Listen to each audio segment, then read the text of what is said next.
मैं आमागढ़ फोर्ट हूँ। मेरे अंदर मीणा राजाओं का इतिहास समाया हुआ है। हजारों साल पहले मत्स्य प्रदेश पर मीणा राजाओं का साम्राज्य रहा है। मेरे आंचल में कई युद्ध लड़े गए हैं। मेरे कुल के राजा और सैनिक जाबाज लड़ाका हुआ करते थे। आमने सामने की लड़ाई में इनका कोई सानी नहीं था।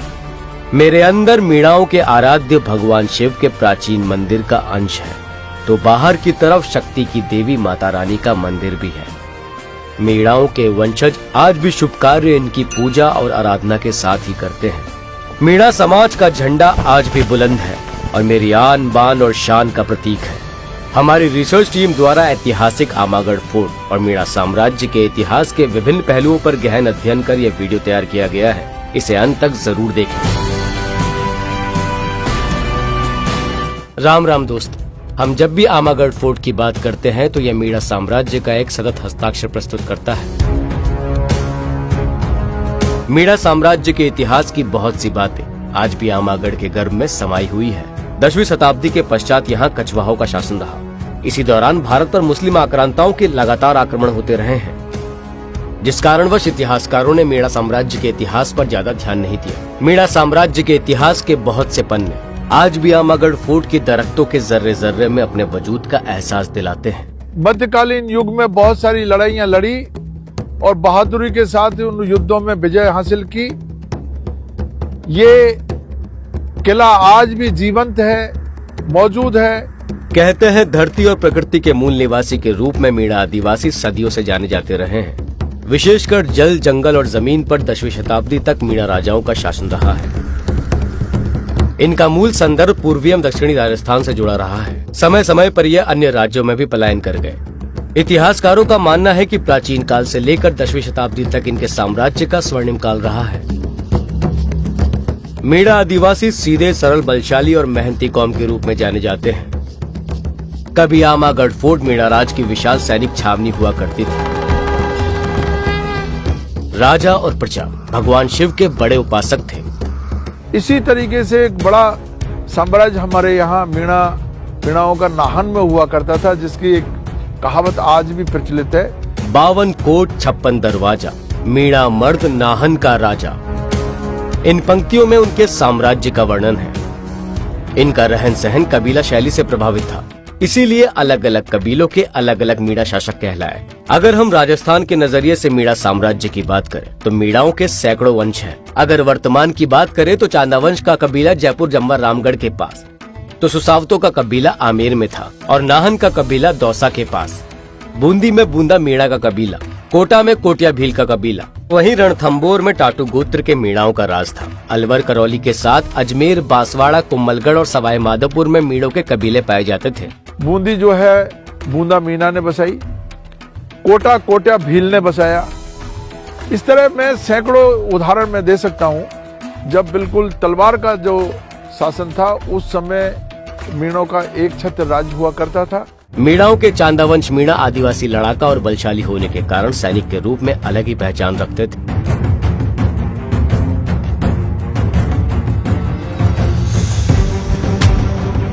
अगर प्राचीन काल की बात करें तो इनका पहनावा अधिकांश चमड़े से बना होता था। मुख्य रूप से यह सैनिकों की पोशाक हुआ करती थी। किसान वर्ग के लोग धोती और नंगे बदन रहा करते थे। भाला, ढाल और तीर धनुष इनके प्रमुख हथियार थे। युद्ध में आमने सामने की लड़ाई में यह जबरदस्त लड़ाका माने जाते थे। दुश्मन पर प्रहार करते समय इनका निशाना सटीक और सूझबूझ भरा होता था, जिसके चलते बड़े बड़े योद्धा इनसे घबराते थे।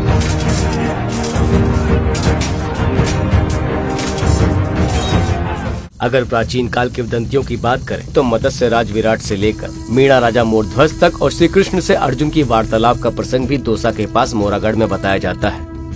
राजा मोरध्वज के 2800 साल बाद इसी वंश में 300 ईसा पूर्व राजा मोरध्वज की 43वीं पीढ़ी में महान चक्रवर्ती सम्राट अशोक का जन्म इसी मोरागढ़ की धरती पर होना बताया जाता है। कुछ किंवदंतियों की माने तो महान सम्राट अशोक मोरागढ़ मीणा राजा के पुत्र थे, जिन्हें पाटलिपुत्र पटना लाया गया था। अशोक की माता मोरा माता, जिनके नाम पर मंदिर आज भी मोरागढ़ में स्थित होना बताते हैं। कुछ इतिहास के जानकारों का तो यह भी मानना है कि 2600 साल पहले 600 ईसा पूर्व जैन बौद्ध काल में यहाँ के मीणाओं ने जैन बौद्ध धर्म को अंगीकार कर लिया था और इस क्षेत्र के मीणा व्यापार करने लगे।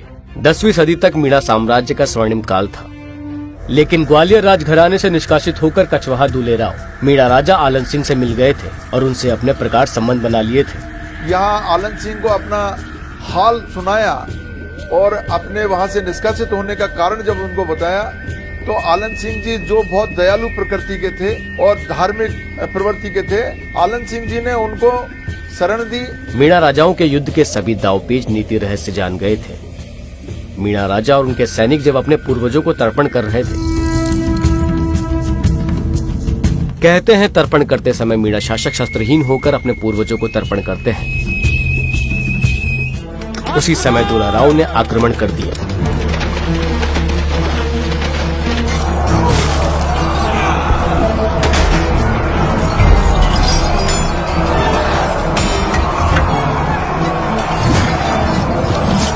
दुलाराव ने मीणा साम्राज्य पर कब्जा कर कछवाहा वंश के साम्राज्य की नींव रखी। मीणा साम्राज्य के शासन के समय आमेर के किले की नींव रखी गई थी। बाद में कछवाहा शासकों ने इसे राजधानी के रूप में स्थापित किया।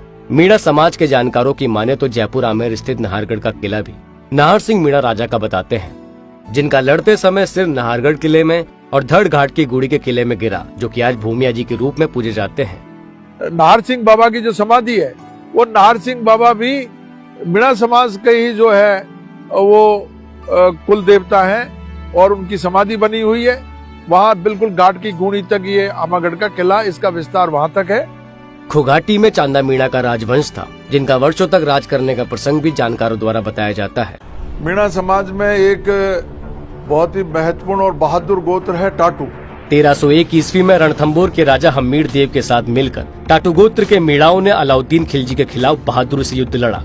टाटू गोत्र के जो हमारे बहादुर सैनिक थे, उन्होंने पूरी ताकत के साथ में अलाउद्दीन खिलजी को वहां पर लगभग 6 महीने तक रोके रखा, लेकिन अंत में खिलजी ने षड्यंत्र रचकर रणथंबोर के किले को जीत लिया। इसी तरीके से दक्षिणी राजस्थान में हमारे जो भील मीणा है, वो भील मीणों ने भी अपना बहादुरी का परिचय दिया। इतिहास में आज भी उनके उस हल्दी घाटी के युद्ध को याद किया जाता है। सन 1576 के हल्दी घाटी के युद्ध में महाराणा प्रताप के नेतृत्व में भील मीणा शासक राणा पुंजा ने अकबर की मुगल सेना के खिलाफ गोरिल्ला छापामार पद्धति से युद्ध लड़कर अपनी बहादुरी का परचम लहराया, जिससे अकबर की सेना को पीछे हटना पड़ा। गोरिल्ला युद्ध की शुरुआत अगर की है तो महाराणा पुंजा और वहाँ के जो हमारे मीणा जो सैनिक थे, उन्होंने की है।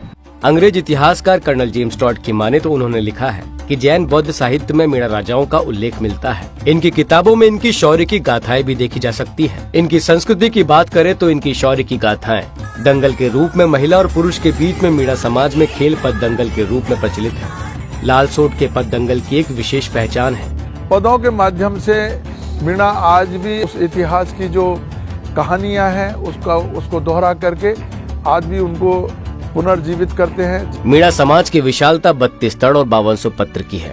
वर्तमान परिप्रेक्ष्य में देखें तो राजस्थान में आदिवासी भील मीणाओं की आबादी 1 से 1.5 करोड़ के आसपास मानी जाती है। सम्मान, शौर्य और संकल्प पूरा करना मीणाओं का जन्मजात गुणधर्म है। प्राचीन काल में कबीले के रूप में रहने वाले मीणा आजाम जन के साथ समरसता के साथ रहते हैं। पूरी मीणा जो जनजाति है वो बिखरी हुई है, जगह जगह जो है छोटे छोटे ग्रुपों में पूर्वी राजस्थान में विशेष रूप से यहाँ निवास कर रही है। राजस्थान के परिप्रेक्ष्य में देखें तो भील, गरासिया, डामोर आदिवासी दक्षिणी राजस्थान में पाए जाते हैं।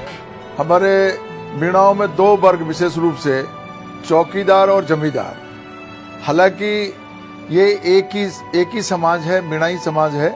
चौकीदार मीणा वीर लड़ाके मीणा राजाओं के सैनिक थे। जब मीणा राजा कछवाहों से युद्ध हार गए थे, तब ये सारे वीर सैनिक अपना राज्य छोड़कर पलायन कर गए और अपनी ताकत बढ़ाकर लगातार विद्रोह करते रहे। आखिर में राजपूत शासकों ने इनसे समझौता करके और इनको राजस्व का 1/4 हिस्सा देना तय किया। जहाँ तक जमींदार मीणों का सवाल है, जैसे ही यहाँ से जो राज खत्म हुआ तो ये पूर्वी राजस्थान की तरफ चले गए, जहाँ इनको जहाँ जगह मिली और जहाँ पानी की सुविधाएं थी, नदियों के किनारे, पानी के किनारे जाकर के इन्होंने अपना खेती बाड़ी का काम किया और ये जमींदारी करने लगे, इसलिए जमींदार मीणों के रूप में जाना जाता है। मैं सभी लोगों से ये अनुरोध करूंगा, मीणा समाज के लोगों से, कि इस डॉक्यूमेंट्री फिल्म को ज्यादा से ज्यादा अपने देखें और इसको शेयर करें ये इतिहास हमारा हर व्यक्ति के पास जाना चाहिए। आमागढ़ के अस्तित्व पर बार बार हमले किए गए, मगर मीणाओं के जाबाज वंशज इसे संजोकर रखे हुए हैं। आदिवासी मीणा समाज की ये महान विभूतियां, जिन्होंने आजादी की लड़ाई से लेकर समाज में अंधविश्वास और कुरीतियों के खिलाफ जीवन पर्यंत संघर्ष किया। मीणा समाज को आरक्षण दिलाने में इनके योगदान को इतिहास के पन्नों में स्वर्णिम अक्षरों में लिखा जाएगा।